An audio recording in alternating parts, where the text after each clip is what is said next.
Hello friends, welcome to Manasi vlog. இந்த விலாகில் என்னோடய ஹஸ்பண்ட் வந்து கேரளா போயிருந்தாங்க. வரும்போது இந்த ஸ்பைசி ஐட்டம்லாம் வாங்கிட்டு வரட்டான்னு கேட்டாங்க. இங்கெல்லாம் விலை கம்மியாக இருக்குதுன்னு எல்லாம் வாங்குறாங்க, நானும் வாங்கிட்டு வரட்டான்னு கேட்டாங்க. கூட போயிருந்தவங்களாம் வாங்கினாங்கன்னு சொன்னாங்க. சரி வாங்கிட்டு வாங்க அப்படின்னு சொல்லிட்டு விலை கேட்டுட்டு இங்கேத்துக்கும் நம்மளுக்கும் அங்கேயும் கம்பேர் பண்ணும்போது கம்மியாக இருந்துச்சு. சரி நல்லா இருக்கான்னு கேட்டேன். நல்லா தான் இருக்குன்ட்டு எல்லாம் வாங்குறாங்கன்னு சொன்னாங்க.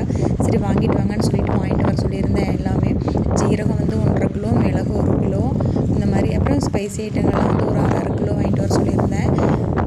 அதில் தான் சரி முதல்ல ஜீரகம் மிளகு ரெண்டையும் நான் எப்போவுமே ஒன்றா போட்டு அரைச்சிருவேன். அந்த மாதிரி அரைச்சி வச்சுக்கலாம்னு சொல்லிட்டு காய வச்சு எடுத்து வச்சுருந்தேன். அரைச்சி வச்சுக்கலாம் அப்படின்னு சொல்லிட்டு ராயும் கூட ஊற வச்சு எடுத்து வச்சுருந்தேன். ராய் நல்லா களைஞ்சி போட்டு எடுத்து வச்சுருந்தேன். ராய் கூட அரைச்சிட்டு வந்துக்கலான்ட்டு. அப்புறம் தான் ஒரு வீடியோ பார்த்துருந்தேன். இந்த மாதிரி அங்கே கேரளாலேருந்து இளஞ்சீரகம்லாம் ரொம்ப கலப்படமாக இருக்குது அப்படின்னு சொல்லிட்டு, சரி நம்மளும் அதை தண்ணியில் போட்டு கழிஞ்சு காட்டினாங்க. இந்த மாதிரி ரொம்ப கலப்படமாக இருந்துச்சு.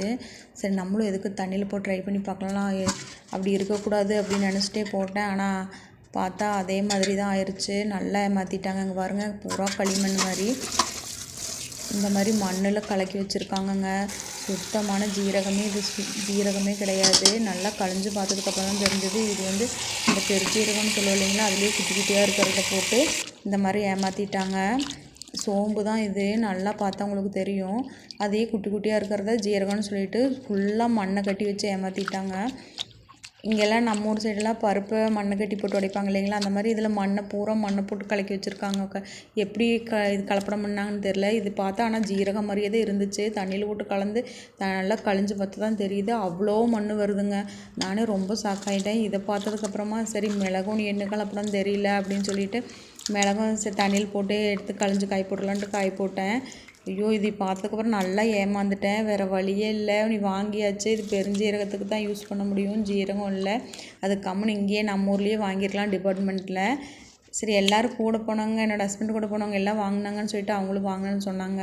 நல்ல வேளை ஒரு வீடியோ பார்த்தேன், இல்லாட்டி இது அப்படியே கொண்டு அரைச்சிருந்தானே இவ்வளோ மண்ணும் அப்படியே போயிருக்கும். ஆனால் ஜீரக மணம் தான் வந்துச்சு. அதுவும் நீ எப்படி கலக்கி என்ன பண்ணாங்கன்னு தெரியல. ஆனால் இது பெருஞ்சீரகம், ஜீரகமே கிடையாது. பெருஞ்சீரகமே குட்டி குட்டியாக இருக்கிறது.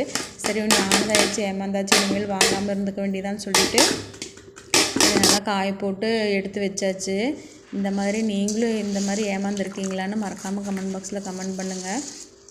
இது எப்படி இப்படி ஏமாத்துறாங்கன்னே தெரியல. இவ்வளோ காசை வாங்கிட்டு மனசாட்சியே இல்லாமல் இப்படி போட்டு ஏமாத்துறாங்க. இது நல்ல வேளை கழிஞ்சு பார்த்தங்காட்டி தெரிஞ்சுது. இல்லை ஒரு வேளை கழியாமல் அப்படியே அரைச்சிட்டு வந்திருந்தேன்னா அவ்வளோ மண்ணும் அப்படியே சமையலுக்கு யூஸ் பண்ண வேண்டியது தான். இதுக்கப்புறம் அங்கே வாங்காமல் கவனமாக இருந்துக்கணும். எப்போ வாங்கினாலும் பார்த்து வாங்க நீங்களாக இருந்தாலும்.